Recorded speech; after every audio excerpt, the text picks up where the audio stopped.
la grande chance donc, d'accueillir ce soir Anne de Guigné, qui nous fait l'honneur de venir de Paris uniquement pour nous.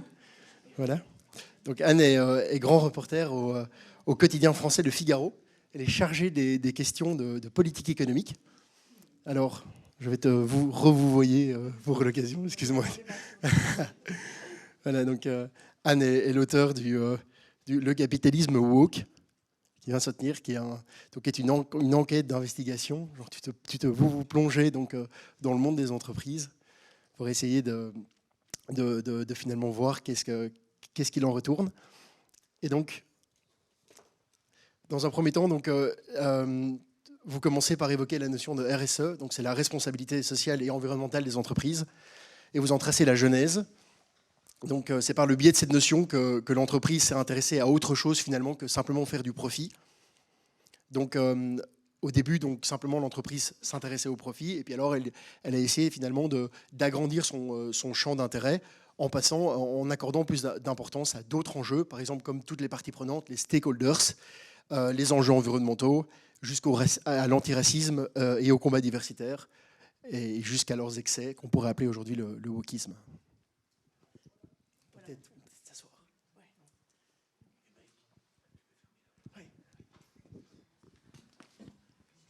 Ouais, c'est un bon résumé. Ouais. Tu veux juste attendre, Émeric ? Oui, voilà, juste 5 secondes. D'accord, mais il a juste des gens qui viennent. D'accord. Et donc oui, le livre, en fait, il porte sur l'évolution de l'entreprise responsable, mais en fait qui remonte à très longtemps, parce qu'on a, en Europe, il y a une culture de l'entreprise responsable qui remonte au 19e. Vous avez au nord de l'Europe, les entreprises sociales. En France, on a le paternalisme chrétien. Donc cette notion d'une entreprise qui ne fait pas que du profit, qui s'occupe aussi de la cité, de l'intérêt général, voilà, c'est une notion qui est ancienne, mais qui a muté récemment. En fait, il y a deux grands événements, je pense, qui ont accéléré cette mutation. C'est d'un côté la crise financière de 2008, qui a quand même démontré assez clairement les limites d'un capitalisme non régulé, et qui a donné beaucoup d'eau au moulin de tous ceux qui disaient voilà, que l'entreprise doit aussi s'intéresser à l'intérêt général, ne peut pas s'occuper que de profit. Vous avez la crise financière, qui tout d'un coup acte vraiment un bouleversement. Depuis d'ailleurs, chaque année à Davos, toutes les réunions s'appellent... Davos pour la planète, Davos pour l'eau, vous n'avez plus jamais Davos pour le profit. C'est vraiment, vous voyez, depuis 2008. Et par ailleurs, il y a une loi américaine qui est très importante, qui date de 2010, où depuis 2010, les entreprises peuvent financer en direct les campagnes politiques. En fait, c'est Theodore Roosevelt qui l'avait interdit dans les années 20. Et sous Obama, mais Obama ne le souhaitait pas, cette interdiction est levée. Et du coup, les entreprises aux États-Unis, quitte à financer en direct des campagnes et des candidats, vont peu à peu rentrer dans le champ politique, ce qui, à mon sens, va amener des dérives à cette notion d'entreprise responsable, où on voit aujourd'hui, et d'ailleurs aux États-Unis, c'est très frappant, un patron d'entreprise, notamment avec le changement de législation sur l'avortement, doit dire, selon son État, il va avoir de la pression des salariés pour dire est-ce que vous payez le billet d'avion pour que vos salariés puissent aller avorter en Californie, par exemple, qui est le mieux disant. Et donc le patron doit dire à mon sens, doit se positionner sur des sujets aussi sensibles et sociétaux, par exemple, que l'avortement, doit dire à mon sens, ce qui est juste, c'est telle semaine, telle autre, et chaque patron est prié de se positionner. Voilà, donc une introduction pour dire l'entreprise responsable ça devient de plus en plus une entreprise politique. C'est très fort aux États-Unis et ça arrive en Europe.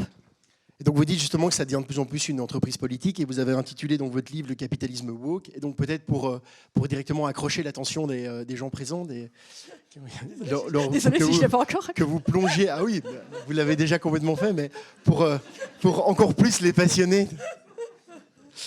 J'aimerais que vous expliquiez peut-être quelques exemples concrets, justement, de ce que c'est finalement cet engagement. D'abord, peut-être qu'est-ce que le wokisme, parce qu'il y a 1000... Ouais, voilà. Et aujourd'hui, c'est un peu un mot valise, où si on est de gauche, le wokisme, c'est toutes les peurs des réactionnaires, c'est le wokisme. Et un peu, j'avoue, quand on lit les journaux américains de droite, et un peu traité de woke, toute idée vaguement progressiste est dite woke. Donc ça vaut vraiment la peine de le définir. Moi, je mettrais... Et chacun a un peu sa définition. La mienne, ce serait de dire c'est une façon... En fait, c'est une matrice qui veut lutter contre les inégalités, mais de manière très particulière, en fait, en créant une égalité de conditions. Et en fait, vous placez chacun sur une échelle de privilèges en fonction de critères assez basiques qui sont le sexe, l'orientation sexuelle et la couleur de peau. Donc vous avez le plus privilégié, c'est voilà, l'homme blanc hétérosexuel. Et puis en plus, après, il y a des écoles différentes, à savoir comment vous allez décliner les uns et les autres. Mais grosso modo, la personne de minorité sexuelle et raciale sera moins privilégiée. Et en fait, vous allez l'aider, vous allez créer une égalité de conditions en faisant tout pour la mettre à l'égalité avec la personne que vous jugez plus privilégiée. Donc le but, on peut pas être contre. Le but, c'est de lutter contre les discriminations, mais la méthode pose à mon sens d'un grand problème, parce que vous enfermez chacun, c'est pour ça qu'on dit que c'est un essentialisme, vous enfermez chacun dans une identité extrêmement réduite, donc identité limitée, grosso modo, à sa couleur de peau. On dit plus le sexe, on dit son genre, et son orientation sexuelle. Alors, comment ça se manifeste dans l'entreprise ? Alors, aux États-Unis, vous avez des exemples très flagrants, ne serait-ce qu'aujourd'hui, pour être coté au Nasdaq, vous savez, la grande bourse des valeurs technologiques, il faut que dans le conseil d'administration, il y ait au moins une personne de genre féminin, c'est-à-dire qui se disent femmes, et une personne de minorité sexuelle ou raciale. Donc voilà, c'est la façon dont est gérée la diversité aujourd'hui pour être coté au Nasdaq. Donc ça veut dire que les membres du board, chacun remplit tous les ans aussi une grille en disant, voilà, vous avez des tas d'options, quelle est votre couleur de peau, quelle est votre orientation sexuelle, quel est votre genre. Et comme ça, et pour moi c'est complètement à l'heure d'espérer lutter contre les discriminations et d'aller vers la diversité par ce moyen. Donc voilà, ça c'est institutionnel, le Nasdaq. Et après vous avez plein de déclinaisons dans les entreprises. Par exemple, vous avez une boîte qui n'est pas non plus un parangon de progressisme, Lockheed Martin, la grande boîte de défense américaine, qui a organisé des stages, un peu de rééducation pour les hauts cadres hommes blancs hétérosexuels. Ça a été vraiment documenté. Ils ont vraiment sélectionné les gens selon ces critères. Les plus privilégiés de l'entreprise sont eux. Ils ont emmené 4 jours de stage pour réfléchir sur leurs privilèges. Vous avez beaucoup de formations sur le privilège blanc dans les entreprises. Donc voilà, aux États-Unis, il y a vraiment beaucoup de faits saillants. On voit cette pensée woke, cette manière de vouloir lutter contre les discriminations en traitant vraiment les identités de façon assez réductrice et très présente. En Europe, ça arrive plus doucement, notamment en France, où vous savez, on a quand même une vision universaliste, donc vous n'avez absolument pas le droit de faire des quotas, de demander aux personnes leur orientation sexuelle ou même de considérer les couleurs de peau dans l'entreprise. Mais vous le voyez arriver, voilà, de façon, vous avez des formations qui ne sont pas directement sur le privilège blanc, mais qui ressemblent doucement. Vous avez eu un exemple assez flagrant, une grande boîte française comme Sanofi, ses derniers résultats annuels, donc des résultats financiers, dès la deuxième slide de performance, vous aviez les quotas de personnes, de salariés noirs aux États-Unis, pas en France. En France, vous n'avez pas le droit d'avoir des quotas de salariés noirs. Et donc, c'était vraiment montré comme c'était un des critères de performance. C'est la deuxième slide. Et ça, c'est vraiment des signaux que cette pensée arrive doucement en Europe.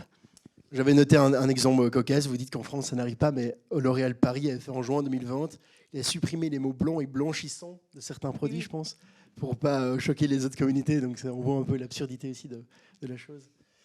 Alors, vous expliquez que ce tournant est dû à plusieurs causes, expliqué par de plusieurs manières. La première manière, ce serait une volonté de plaire aux jeunes talents et aux consommateurs. Vous venez d'expliquer qu'il y avait un tournant, maintenant on s'intéresse aux causes de ce tournant. La première cause, ce serait la volonté de plaire. La seconde, ce serait dans un environnement matérialiste, finalement, la quête de sens n'a pas disparu, et donc cette volonté d'avoir des valeurs post-matérialistes. Et la troisième raison, ce serait, paraît-il, vous l'expliquez, qu'une politique diversitaire permettrait potentiellement d'augmenter la performance des entreprises. Oui. Moi, je crois que la diversité est bonne en entreprise, mais pas une diversité qui n'est vue que comme une question grosso modo, qui élude complètement la question sociale, qui est quand même un des faits majeurs de nos identités. Et après, l'entreprise, elle est dans la société.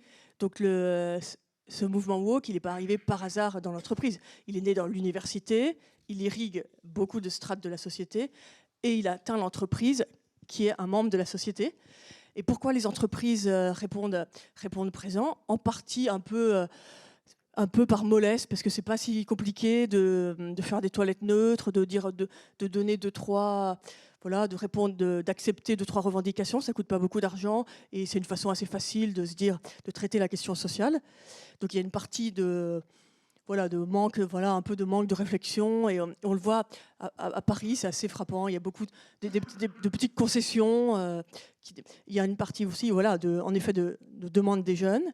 Et puis, il faut voir aussi aux États-Unis, pour le coup, c'est assez frappant. Vous avez des vraies constructions où vous voyez, il y a eu c'est assez documenté, des patrons qui ont fait discrètement campagne pour des adversaires des syndicats, qui étaient des groupes, qui étaient plutôt des groupes sociétaux qui étaient derrière, qui avaient un agenda très woke.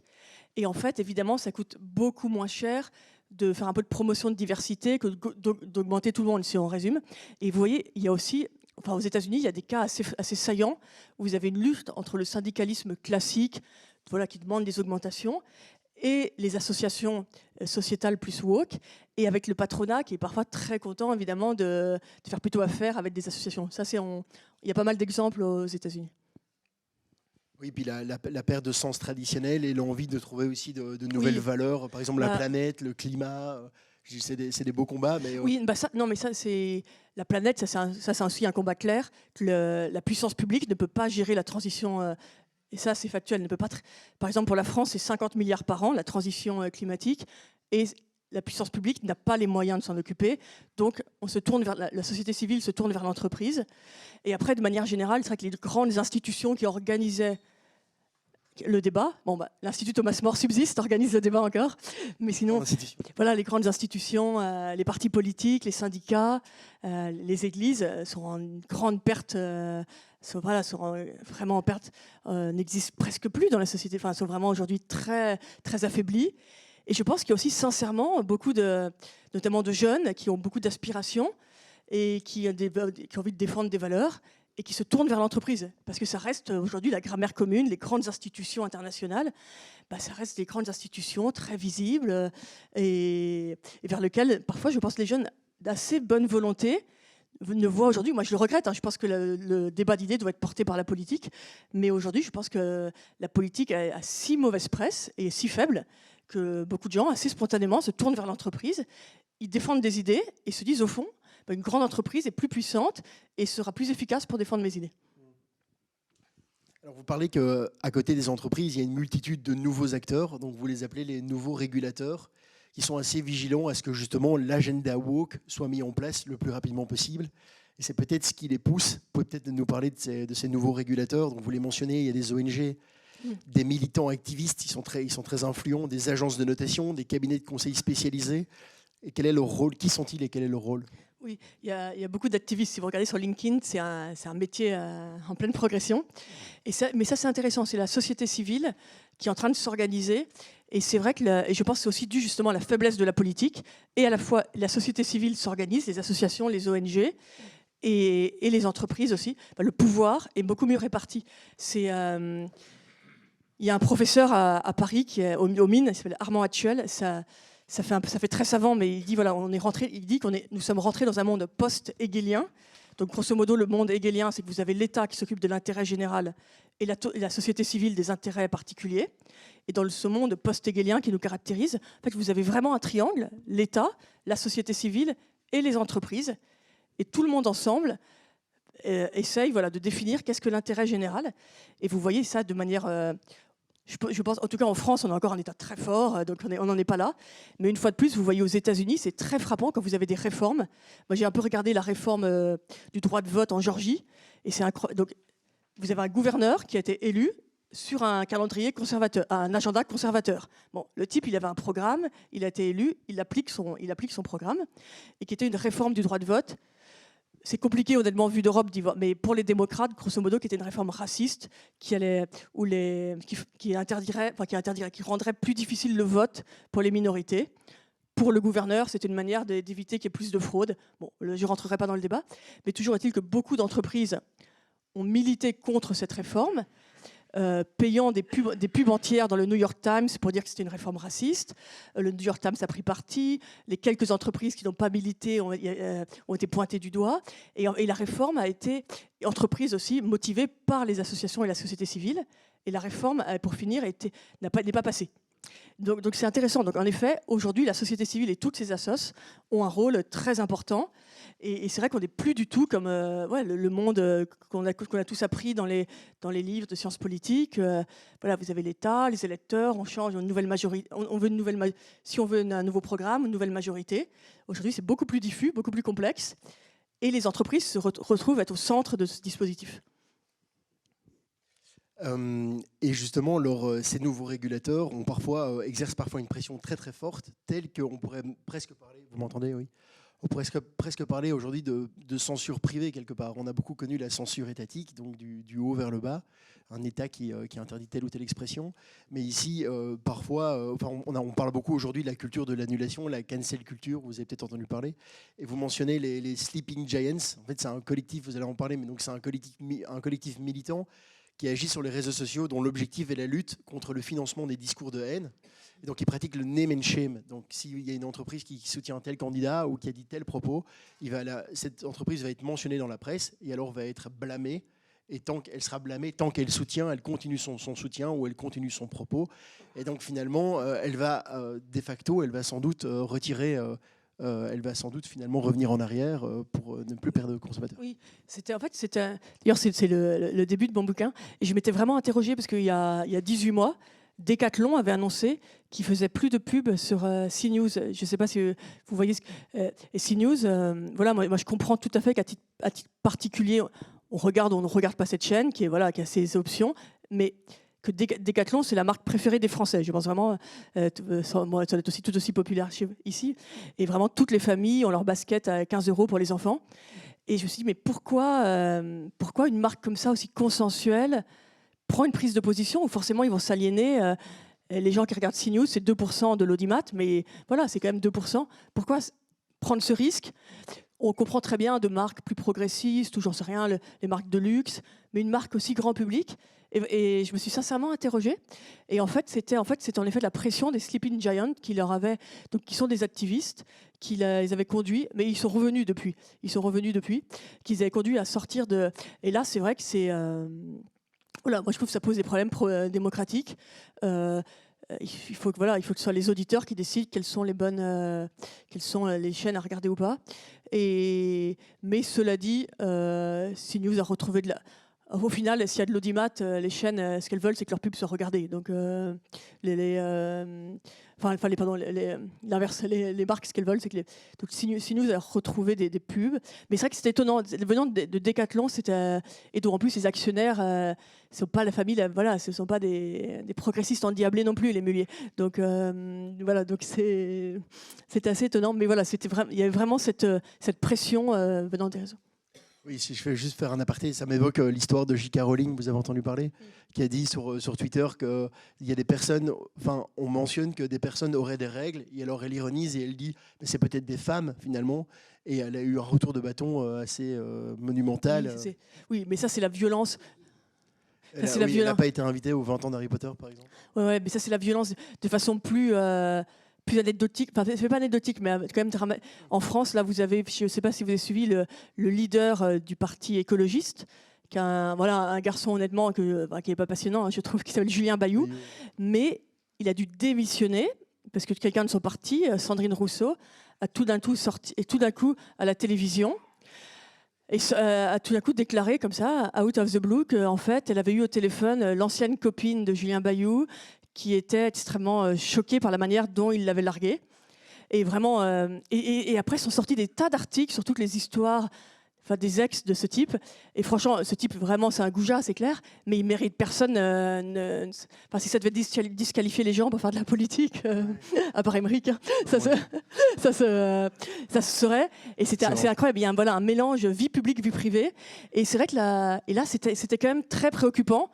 Ce type n'a rien fait à part être un goujat avec son ancienne copine, il y a apparemment plusieurs copines, et il a dû démissionner de la tête du parti.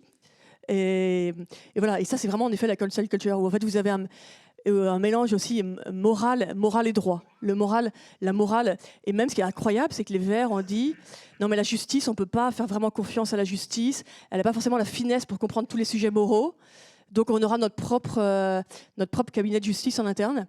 Et là, c'est quand même l'espèce de mélange, la frontière entre le droit et la morale est vraiment en train de tomber. Et ça posait... et le mouvement, la cancel culture en fait partie.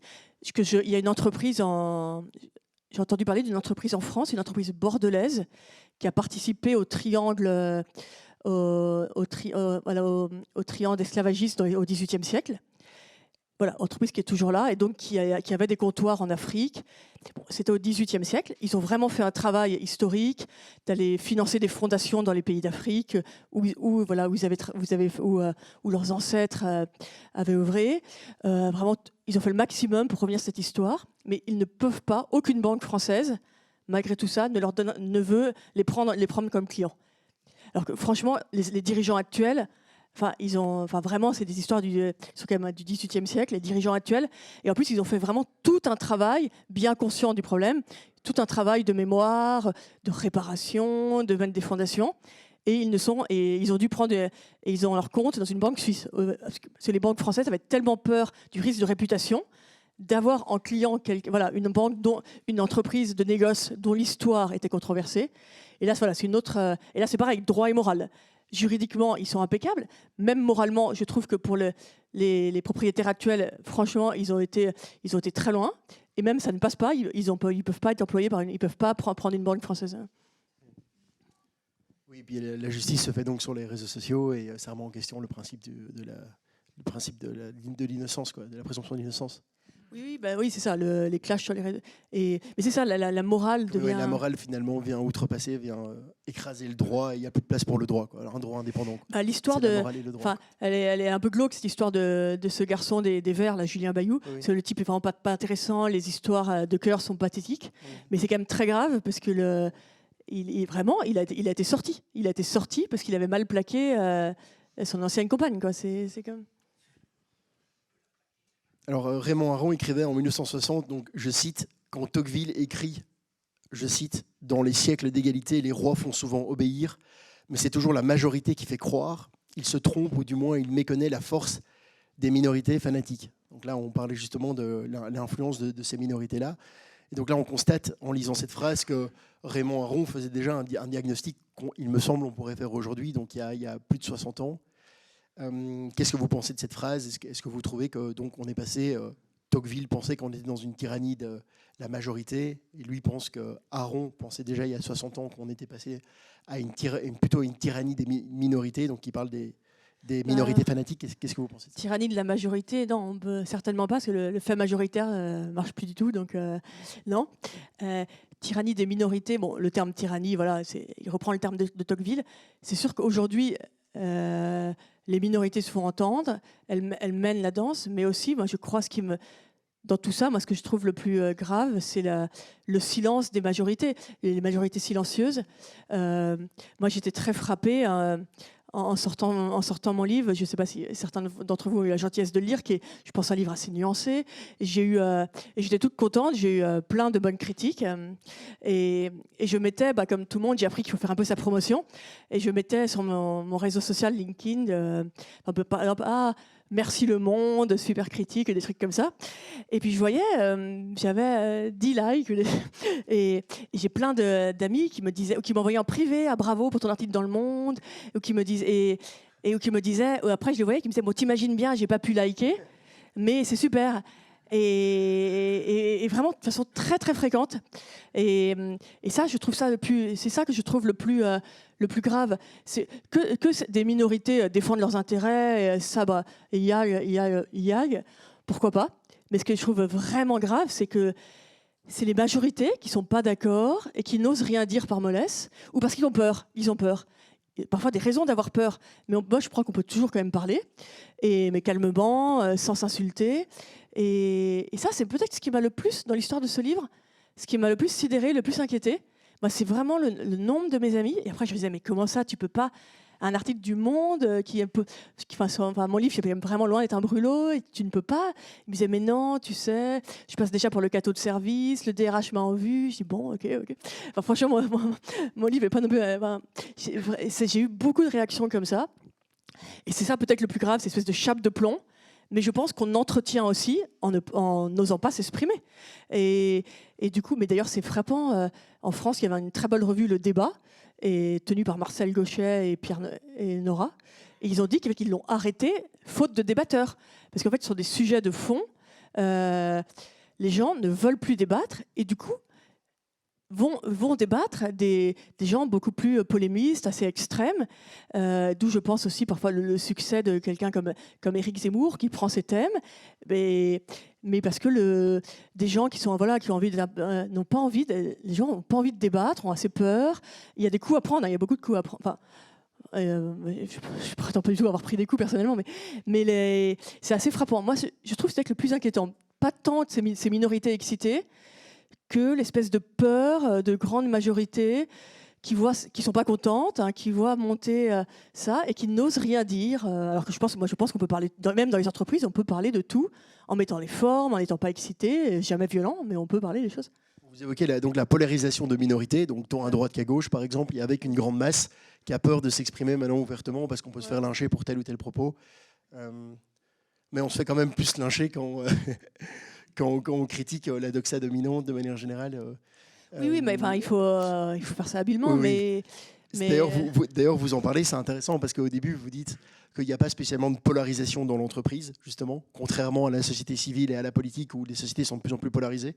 Vous en parlez du fait que le débat n'existe plus parce que c'est aussi un propos plus nuancé. Il n'y a plus de lecteurs, en fait, pour le débat. Parce qu'il y a de moins en moins, quoi. Évidemment, s'il y a eu plein de lecteurs, ils auraient continué pour le journal Le Débat. Mais vraiment, c'était les vieux lecteurs qui perdaient. Marcel et Gauchet, il a dit aussi, il n'y a plus de débatteurs sur les vrais sujets qui comptent. Les gens n'ont pas envie d'y aller. Enfin, c'est ce qu'ont dit les deux fondateurs quand ils ont arrêté. Évidemment, c'était plus glorieux pour eux de dire il n'y a plus de débatteurs que de dire il n'y a plus de lecteurs. Ouais. Mais bon, voilà. Il disait qu'il n'y avait pas beaucoup de renouvellement. Si je me souviens bien, il disait qu'il n'y avait pas beaucoup de renouvellement non plus. Parce que justement, la jeunesse va acheter plutôt un Valeurs Actuelles ou va acheter un Libération, vous voyez, le fait d'être polarisé. Mais justement, donc vous disiez que l'entreprise n'était pas très polarisée, mais au début, puis alors vous dites qu'en fait, il y a quand même maintenant une arrivée face à... On pensait justement qu'il y avait une doxa néo-progressiste très fort dans les entreprises, mais maintenant il y a quand même un retour qu'on pourrait parler de conservateurs ou quelque part qui s'organisent sur le plan entrepreneurial et qui en fait répondent.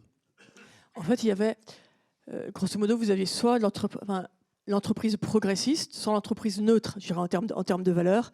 Et déjà, être neutre, c'était signe d'un point de vue un petit peu conservateur. Mais il y a eu des études de profs d'Harvard qui démontraient bien qu'en fait, c'est sur les États-Unis, que les consommateurs qui votaient démocrates étaient beaucoup plus promptes à boycotter. Donc une boîte qui aurait affiché des valeurs conservatrices risquait de se faire boycotter. Tandis que les républicains, en tant que consommateurs, au fond, ils achetaient ce dont ils avaient envie, et à la limite, peu importe les idées de la boîte. Donc une boîte qui affichait des valeurs progressistes, en fait, quoi qu'il en soit, c'est à pari gagnant, ne se faisait pas boycotter. Donc c'est une étude de prof d'Harvard qui dit ça, qui expliquait pourquoi en fait il y avait une majorité de boîtes de valeurs plutôt progressistes dans le sens qui reprenaient un peu l'agenda du Parti démocrate américain. Mais ça a changé. Moi, quand j'ai terminé ce bouquin pas cet été-là, c'était l'automne dernier, et c'est vrai que j'avais un chapitre en disant aujourd'hui le monde est incroyablement polarisé. Je pense qu'on vit tous dans des bulles et toutes les études le montrent que le monde est de plus en plus polarisé. Et de dire mais l'entreprise, au-delà du fait que les entreprises, les valeurs étaient un peu plus progressistes, ça restait quand même un monde relativement consensuel. Et je me disais, est-ce que l'entreprise va rentrer dans cette polarisation ? Et c'est vrai qu'on y est là. Et moi, je m'en réjouis pas. J'appelais pas de mes voeux. L'agenda progressiste défendu par les GAFAM notamment, c'est quelque chose qui me fait peur. Mais je pense pas du tout que la réponse, ce soit qu'il y ait des belles boîtes très conservatrices en face. Moi, je crois une fois de plus que le débat doit être porté par la politique. Mais aujourd'hui, dans les sphères trumpistes, il y a beaucoup d'entreprises qui ont répondu. Et on peut les comprendre. Et le débat devient de plus en plus clivant avec des boîtes qui s'affichent très clairement républicaine. Là, dans la campagne des midterms, il n'y a jamais eu autant de millionnaires qui ont financé les candidats républicains et des boîtes très démocrates. À la fois, on peut dire c'est normal, il y a un juste retour. Mais moi je crains vraiment voilà, dans notre monde qui, une fois de plus, est si polarisé, l'entreprise, ça restait vraiment le lieu où vous voyez des gens différents, qui ne pensent pas comme vous, qui...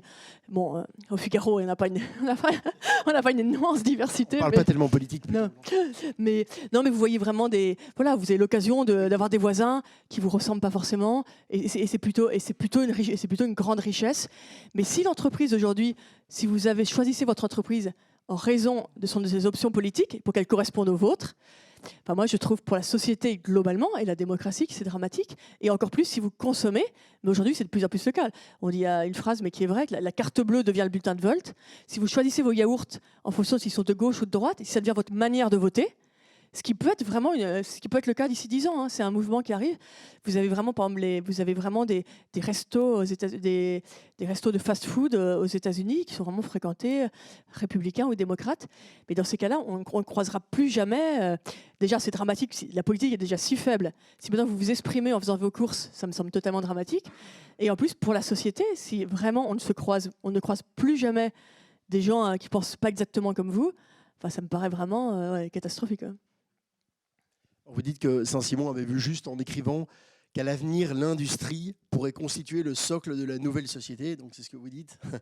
Et là, vous venez de mentionner les GAFAM, donc, qui ont de plus en plus de pouvoir. Et d'ailleurs, ils vont jusqu'à définir les limites de la vie ou de la nature humaine. Donc il me semble qu'ils sont de plus en plus ambitieux. Donc après un agenda antiraciste et woke, certains, évidemment, méprisent presque le fait politique et méprisent en fait la confection démocratique, la démocratie de manière générale, et ont l'impression que eux-mêmes, que le monde est tombé dans une époque post-démocratique.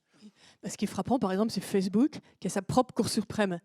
Ils ne répondent pas de la Cour suprême américaine. Ils ont eu le droit de monter. Ils ont une Cour suprême privée qui tranche ce que fait Facebook est juste ou pas, avec des membres désignés par le patron de Facebook, payés par Facebook, mais ils ont fait une espèce de Cour suprême totalement privée pour leur entreprise et que les politiques américains acceptent. Enfin, ce qui est incroyable, c'est quand même, là pour le coup, c'est vraiment une défection incroyable de la démocratie. Qu'on dire que si chaque entreprise à terme fait sa propre petite cour de justice, et peut-être juste pour revenir sur Saint-Simon, c'est pas le Saint-Simon, c'est pas le chroniqueur de Louis XIV, qui n'était pas woke, c'est son neveu. Je crois que son neveu, c'est Claude-Henri de Saint-Simon, qui est un économiste qui vit un siècle plus tard. Et en fait, il vit grosso modo la fin 18e, début 19e. Et donc lui, on peut le comprendre, donc il a la Révolution française, les guerres, l'Empire, la Restauration. Donc lui, son constat après tout ça, c'est de dire il ne faut pas confier sa vie à la puissance politique, trop d'agitation, on ne sait pas où on va. Et c'est vrai qu'il vit les 50 ans les plus agités de la vie politique française. Et au même moment, apparaît l'industrie. Et c'est un espèce d'utopique, cet économiste. Et en fait, qui voit d'un côté les changements politiques qui n'en finissent pas. Il se dit, en fait, il invente le nouveau christianisme. C'est assez marrant. Hein. Donc, il veut inventer une religion et il pense qu'il faut le confier aux industriels. Que c'est les industriels qui vont être responsables de la fraternité humaine. Et ça ressemble un peu à ce que fait Auguste Comte à la fin du 19e. Il se dit qu'il faut inventer une nouvelle religion quand même compatible. Christianisme, c'est pas mal, mais c'est quand même un peu désuet. Donc il faut inventer un truc qui soit compatible avec l'industrie. Donc il invente le nouveau christianisme et dont il voudrait confier les clés aux industriels. Et en fait, c'est vrai que ça ressemble beaucoup à ce qu'on peut voir aujourd'hui. L'idée de se dire que ça peut être que Google peut être responsable de la fraternité du transhumanisme, de s'occuper même de notre mort, de qu'est-ce que la vie humaine. Mais c'est assez amusant de lire Saint-Simon, l'économie, c'est très décalé, hein, c'est très daté, mais c'est très amusant de lire et très intéressant parce que ça ressemble beaucoup aux problématiques d'aujourd'hui. Et comment vous expliqueriez cette toute-puissance de l'entreprise ? Donc, quelles sont les raisons qui expliquent justement cet avènement spectaculaire et finalement qui n'a aucune comparaison dans l'histoire de ces entreprises mondialisées qui sont en train de prendre un pouvoir complètement démentiel. Ça, c'est la mondialisation, tout simplement, que les États sont plus faibles, et l'entreprise. Et d'ailleurs, c'est intéressant, on voit que les États ont vu venir le coup, parce que tout le 20e, on voit que les États ont essayé de réguler.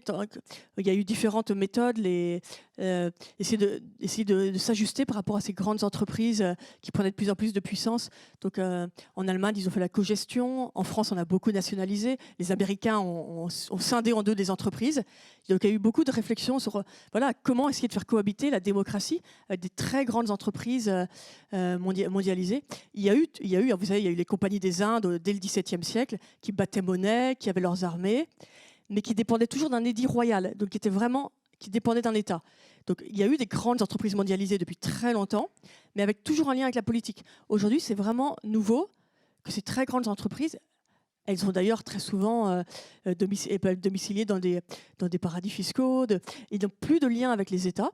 Et voilà, moi je ne crois pas du tout qu'il y a un complot de l'entreprise qui veut prendre le pouvoir, mais c'est juste factuel que il y a un problème de régulation mondiale et que c'est très compliqué. L'État est très impuissant face à des entreprises beaucoup plus riches et puis qui peuvent la régulation, les régulations ont du mal au cours après.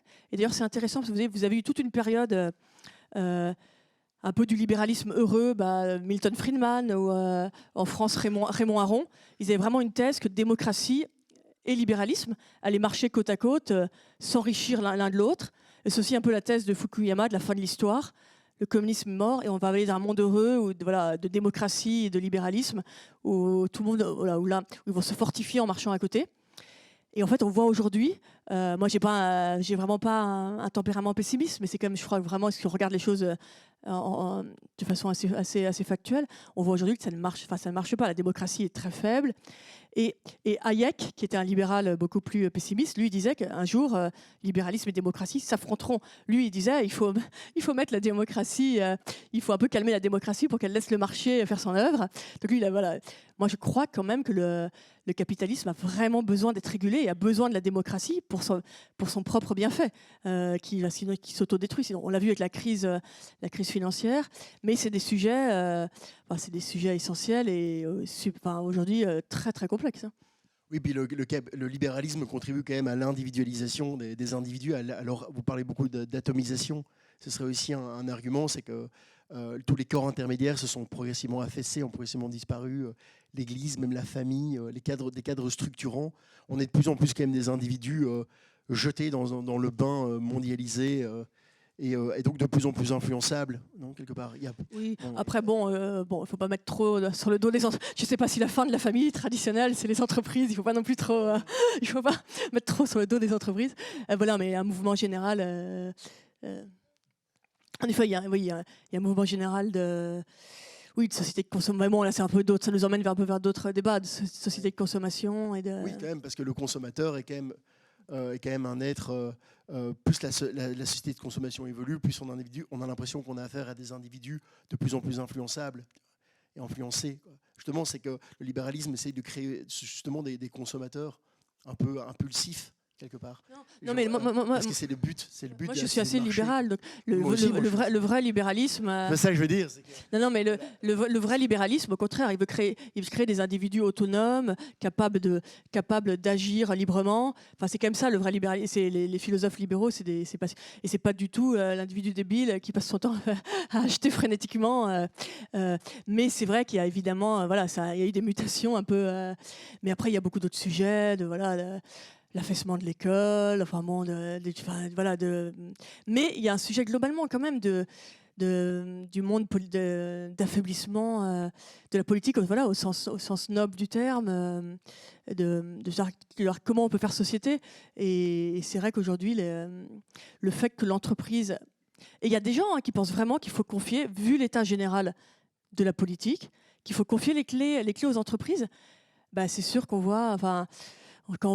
c'est sûr que nous, en France, quand on voit les résultats, la dépense publique, c'est quasiment 60% du PIB, pour un résultat catastrophique, l'éducation extrêmement bas, l'hôpital s'effondre. On a envie de se dire un peu, oui, confions ça à des bonnes entreprises, on a envie d'efficacité, ça c'est sûr. Mais derrière, je crois qu'il y a vraiment des enjeux démocratiques qui sont... il faut... moi, je n'ai pas de solution. Modestement, j'essaye de voir de poser les questions. Mais il y a pas mal de gens, il y a une vraie courant de pensée qui estime que maintenant, mais comme Claude-Henri de Saint-Simon en 1810, que maintenant voilà, c'est le temps des entreprises, c'est à eux d'organiser la fraternité. Moi, je pense vraiment que c'est un leurre, mais voilà, c'est une position. Mais beaucoup ne la partagent pas. Alors, je vais me permettre de divulgacher, vous me pardonnerez, vous acheterez quand même le livre tout à l'heure, vous êtes obligé de toute façon. Je vais vous lire en fait les dernières lignes de la conclusion d'Anne de Guigné qui sont excellentes. Vous les relirez. C'est vrai que c'est pas très cool ce que je fais là. Je suis en train de lire, c'est comme si je disais la fin des 10 minutes d'un film. Bon, non, c'est le meilleur du bouquin en plus. Pourtant, est-ce vraiment de technicité et de fonctionnalité que notre temps a le plus besoin aujourd'hui? Sans aucun doute, bien davantage de culture et de spirituel. Peter Sloterdijk, comme Francis Fukuyama, considère ainsi la quête de dignité et en miroir le ressentiment comme les premiers ressorts de l'histoire humaine, depuis l'Iliade jusqu'à l'islamisme, en passant par la révolte des ouvriers face à la globalisation. Un pouvoir coupé de toute ambition représentative sombrerait inéluctablement dans la violence.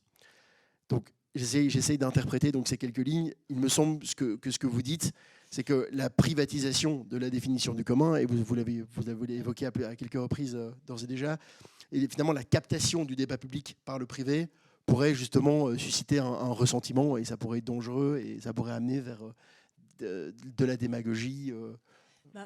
Non, mais surtout, l'enjeu de fond, c'est d'avoir de la politique. C'est comment on peut vivre tous ensemble.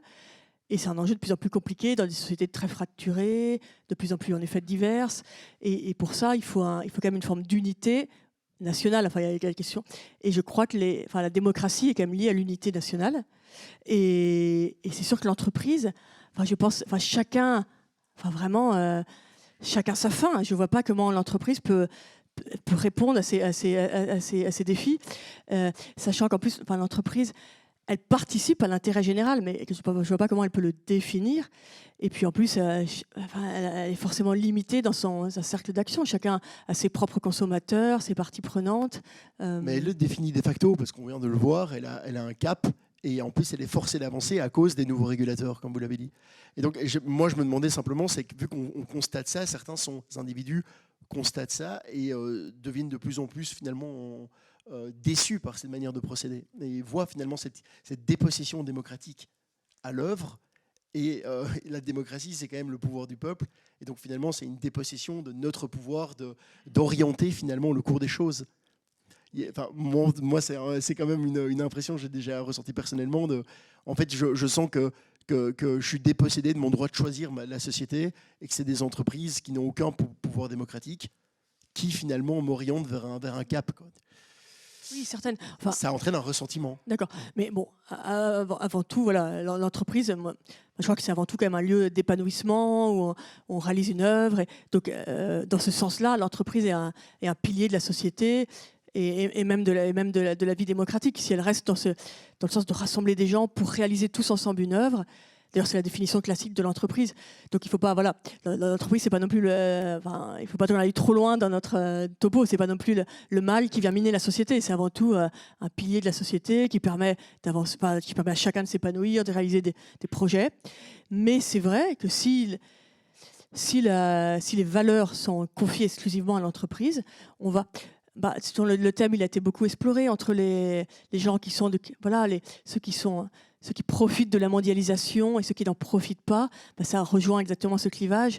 Bon, en France, on a eu les Gilets jaunes. C'était un moment très difficile et très marquant. Justement, des gens qui ne profitent pas de la mondialisation et qui se sentent éloignés de tous ces sujets. Et des gens, typiquement, qui seraient très peu pris en considération si on donne aux grandes entreprises. Mais parce que c'est pas le métier de la grande, c'est pas la fin de la grande entreprise. Elle peut pas s'occuper de ces gens-là. Et c'est sûr que les sociétés sont très clivées.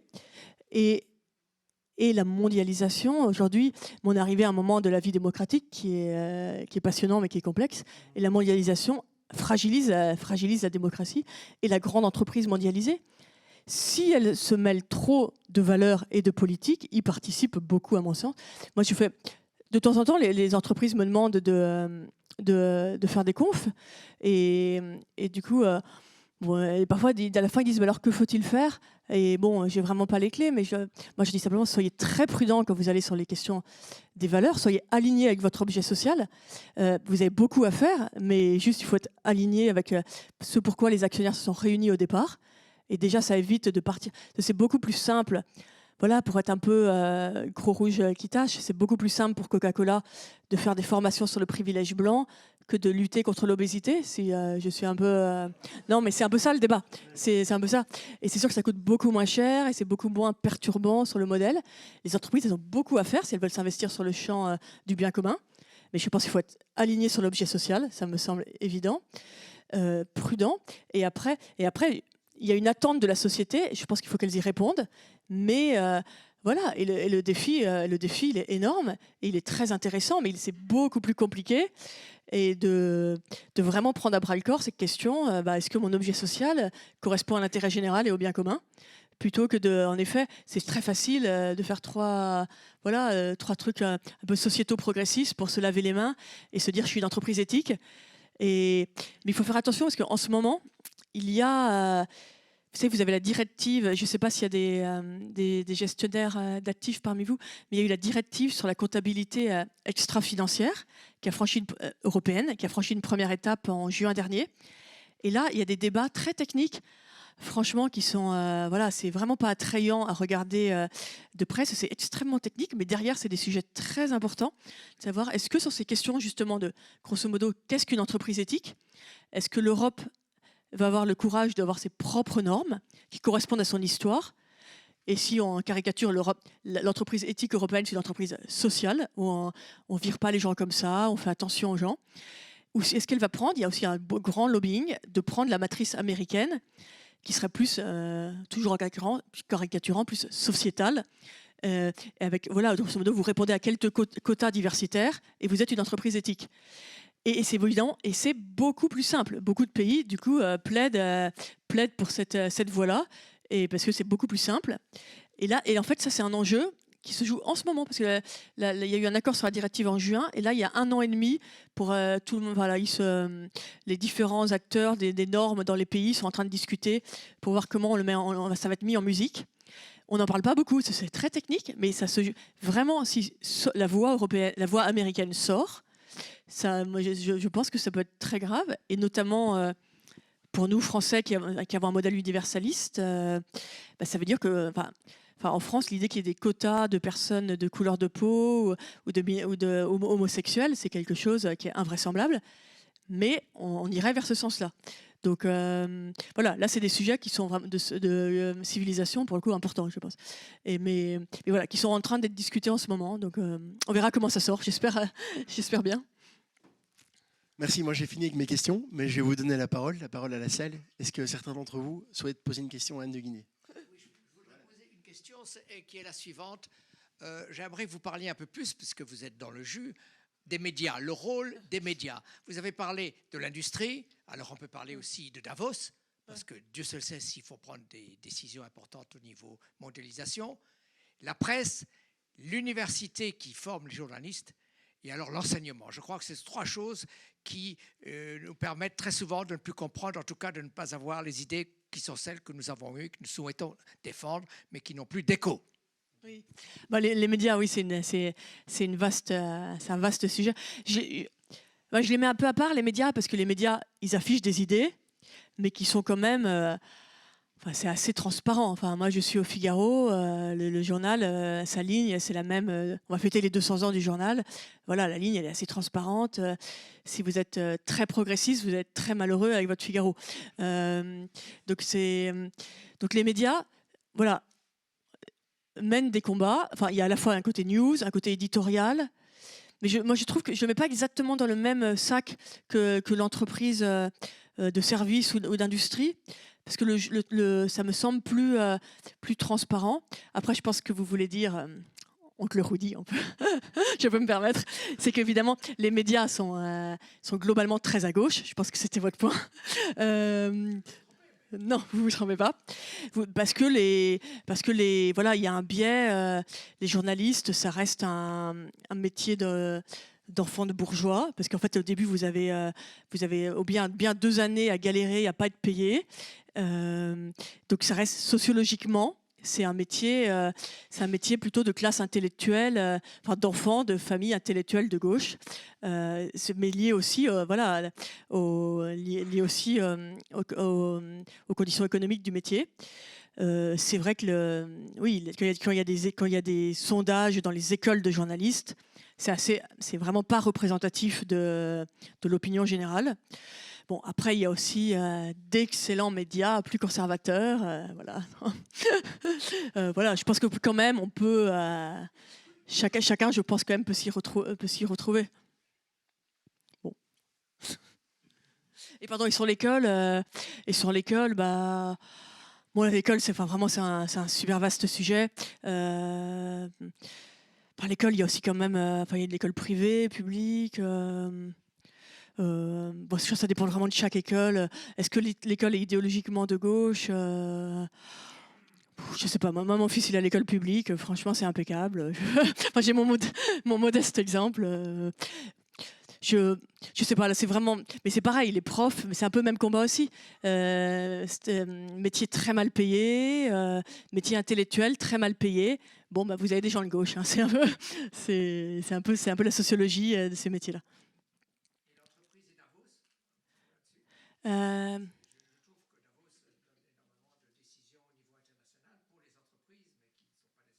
Ah oui, vous avez le sentiment. Ouais, écoutez, moi peut-être que je comprends pas bien. Moi j'avais le sentiment que c'est une vaste foire, que tout le monde y va, est enchanté de se montrer, mais que ça n'a aucune répercussion dans la vie réelle.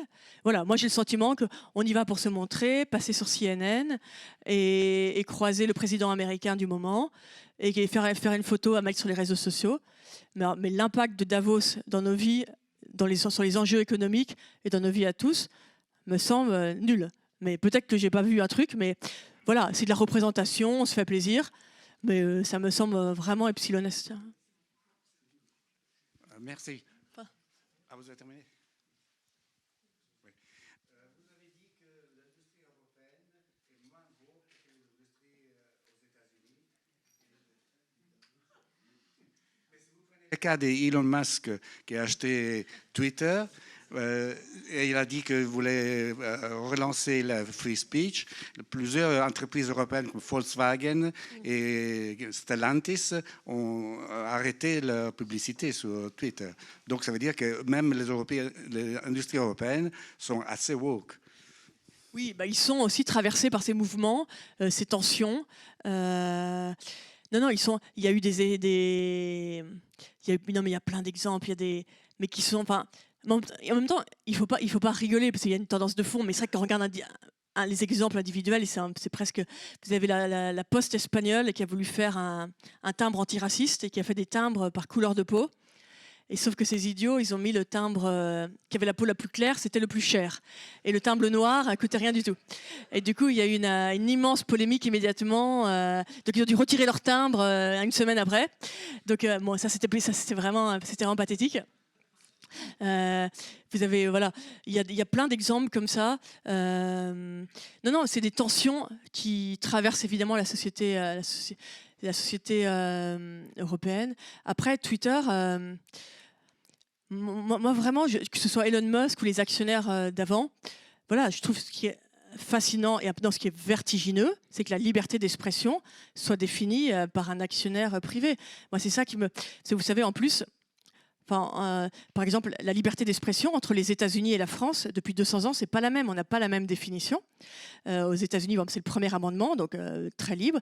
Et en France, par exemple, c'est dans la Déclaration des droits de l'homme. Vous ne pouvez pas dire quelque chose. Voilà, votre liberté est limitée à celle d'autrui.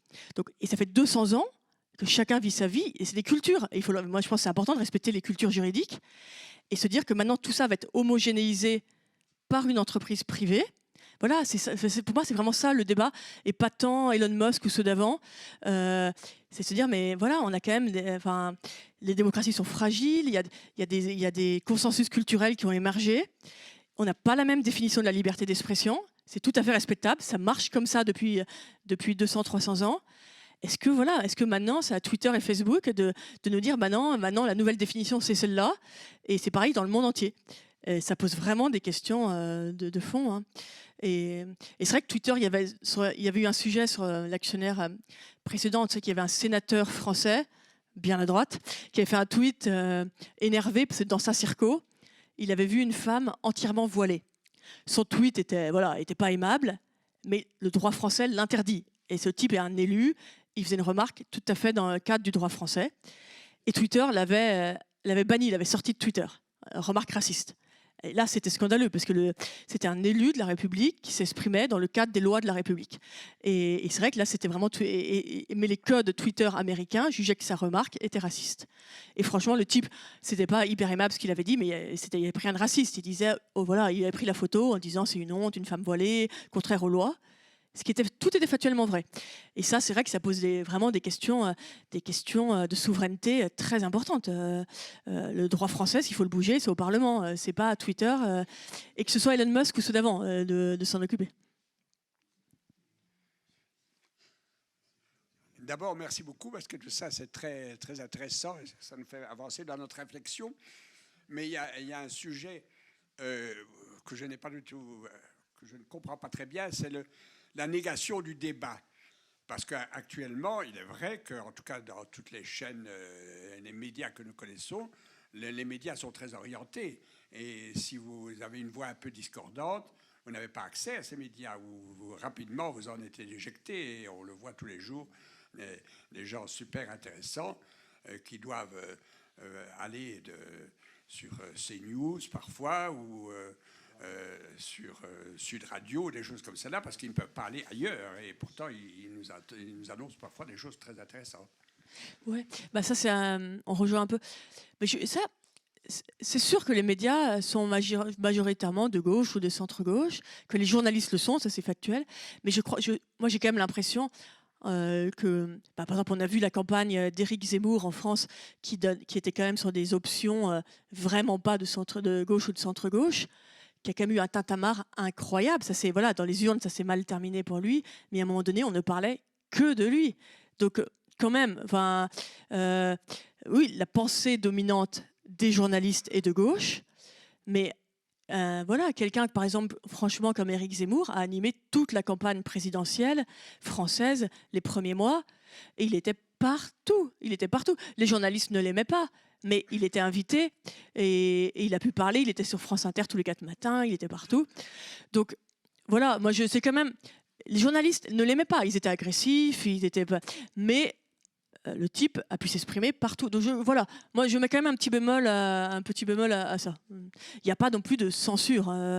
Il y a une pensée dominante, mais voilà, quelqu'un typiquement comme Éric Zemmour, qui est doué, qui avait un agenda... Parce que les gens adorent le clash aussi, donc il y a aussi...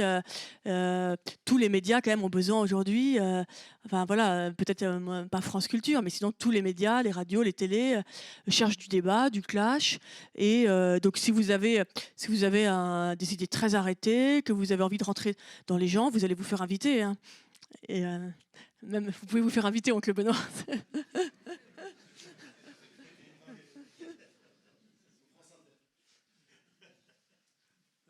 Bonsoir. D'abord, félicitations pour votre franc-parler.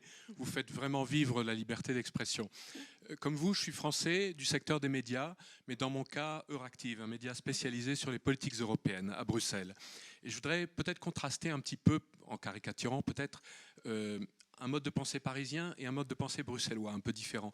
À Paris, là où j'ai étudié, probablement comme vous, on oppose assez facilement l'intérêt général et on égale ça avec l'État, et d'autre part les intérêts particuliers.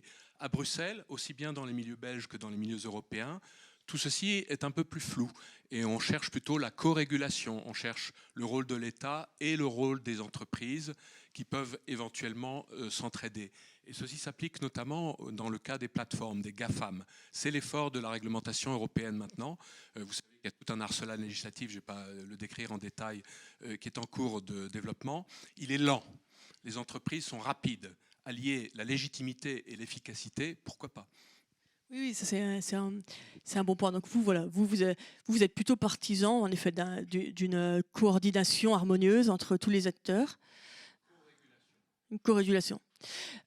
C'est sûr que ce monde qui advient avec des entreprises plus présentes heurte particulièrement la culture française, voilà, où il y a une vision de la politique, du Parlement très forte. Mais voilà, mais le débat, il est vraiment ouvert. Moi, je n'y crois pas. Je pense que que les intérêts vont s'opposer. Mais beaucoup de gens, beaucoup de gens, voilà, sont sur votre ligne. Puis après, il faut être modeste. Hein, on verra. Hein, peut-être que j'ai tort. On verra dans les prochaines années. Mais j'ai vu même récemment, il y avait un article d'un de nos confrères, Éric Le Boucher, qui disait. C'était étonnant. Enfin, moi, ça m'a surpris. Il disait. Donc, Éric Le Boucher, c'est un journaliste plutôt de gauche. Comme beaucoup, et il disait la gauche est morte. Bon, maintenant il doit être enfin non, avec la Nupes c'est un peu revenu, mais c'était avant. Mais c'est pas grave, les entreprises vont porter les valeurs de gauche.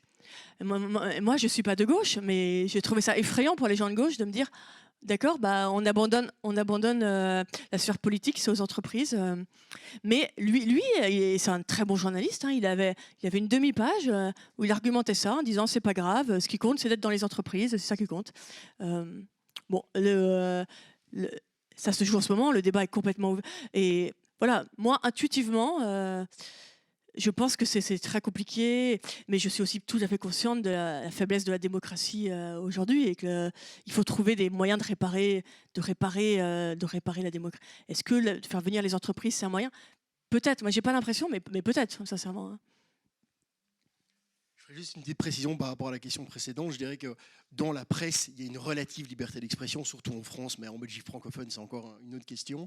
Mais je dirais, c'est ce que disait Pierre Manant dans le Figaro il y a 2 semaines, il disait que quand même les institutions, le pouvoir, les universités, les organisations européennes et internationales sont quand même gagnées par la pensée dominante, quoi, de manière générale. Et quand même les entreprises, les GAFAM vont quand même dans un sens, c'est quand même une politique diversitaire, une politique racialiste, on vient d'en parler pendant 1 heure.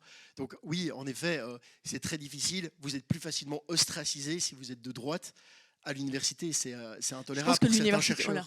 Nathalie Henich, par exemple, qui vient de sortir. Je pense que l'université, c'est beaucoup plus ennuyeux et que voilà, je pense que l'université, c'est beaucoup plus fort et ça pose beaucoup plus de questions que la presse. Et aujourd'hui, les médias, malheureusement, c'est un peu un cirque. Hein. Ce que les médias veulent, c'est du débat. Donc, vous faites venir des gens d'opinions différents. C'est beaucoup ça, aujourd'hui, l'exercice des médias. Et donc, au contraire, avoir des gens qui n'ont pas les mêmes opinions, c'est plutôt assez souhaité. Les émissions les plus qui sont adorées en France, et les émissions de débat le soir, c'est vraiment beaucoup ça. Il faut des polémistes. Si vous êtes nuancé, d'ailleurs, c'est pas très apprécié. Chacun défend son truc. Donc, honnêtement, tous les cas de figure sont plutôt invités. Mais en effet, là, je pense qu'à l'université, il y a vraiment un sujet de manque de diversité d'opinion. Il n'y a pas de polarisation partout encore. Et par exemple, pour devenir commissaire européen, il faut quand même avoir un parcours extrêmement policé, quoi, quelque part. Vous voyez, on ne retrouve pas en fait cette polarisation et cette liberté d'expression totale, comme on le voit dans les médias français. Vous avez raison, Zemmour a bénéficié d'une presse très attentive. C'est clair, évidemment, de beaucoup de unes, mais c'est parce qu'en fait, elle est soumise à l'audimat, cette presse. Donc, elle sait très bien qu'il y a une partie de la population qui le suit, donc elle va vendre si elle fait sa une avec Zemmour. Alors que, mais oui, mais c'est pas Zemmour qui a le pouvoir, et c'est pas les candidats qui ont le pouvoir de manière générale. Ça, c'est un peu de la popote politique. Qu'est-ce qui fait avancer le continent européen ? Qu'est-ce qui fait avancer la France ? C'est les institutions ou la Belgique. C'est l'Union européenne. C'est là que les décisions sont prises. Enfin, il me semble que les cénacles où les décisions concrètes sont prises, qui orientent véritablement notre continent ou nos pays respectifs, en fait, sont fort gagnés par la pensée dominante. Ce serait mon point de vue. Et si vous venez avec une vision un peu différente, vous serez rapidement mis de côté. Vous vous souvenez de la polémique avec Ursula von der Leyen ? Elle avait dit qu'il fallait protéger le mode de vie européen. C'était quand même c'est pas très fasciste comme phrase, quoi. Elle s'est fait complètement incendier, elle a dû s'excuser. Alors bon, c'était en relation avec une immigration, genre peut-être non contrôlée. Voilà, il me semble que quand il y a une phrase politique qui est dite dans des cénacles où il y a beaucoup de choses qui se passent, et ben alors elle est souvent rabrouée. Non, mais en tout cas, pour parler clairement sur les sujets d'immigration, c'est très dur d'avoir des débats calmes. Sur les sujets de genre aussi. Le genre. Très compliqué. Oui, c'est des sujets qui deviennent très vite hystérisés. Ouais, oui, et ça, c'est dommage. Ce sont des sujets. Enfin, l'immigration, c'est un sujet dont il faut parler, dont on peut débattre. C'est un sujet important. Et c'est vrai que et c'est vrai que là-dessus, le débat est. Ouais, le débat est très malmené. C'est difficile de. Mais oui, est-ce qu'il y a. Oui, est-ce qu'il est. Enfin, il y a encore des journaux quand même où il y a des discussions. Je me rends pas compte. J'avoue, je connais pas très bien la commission, enfin, les commissaires. J'avoue, je mesure pas à quel point. Mais en même temps, Vous y intéressez. non, mais en même temps, pour mettre un petit Technocratique. pour mettre un petit bémol, j'avais l'impression que la présidente du Parlement européen était une femme qui avait pris des positions anti-avortement. Oui, quelqu'un peut préciser. Personnel.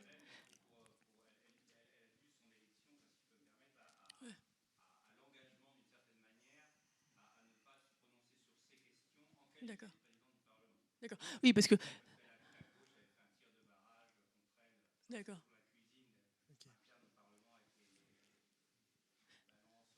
D'accord, ok.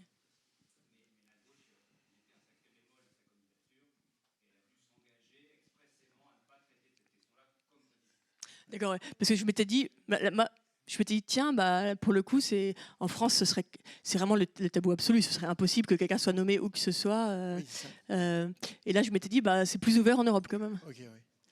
Mais très bien, mais applaudissons tous ensemble Anne de Guigny. C'était un magnifique débat. Merci beaucoup, vraiment, merci beaucoup. Voilà, génial.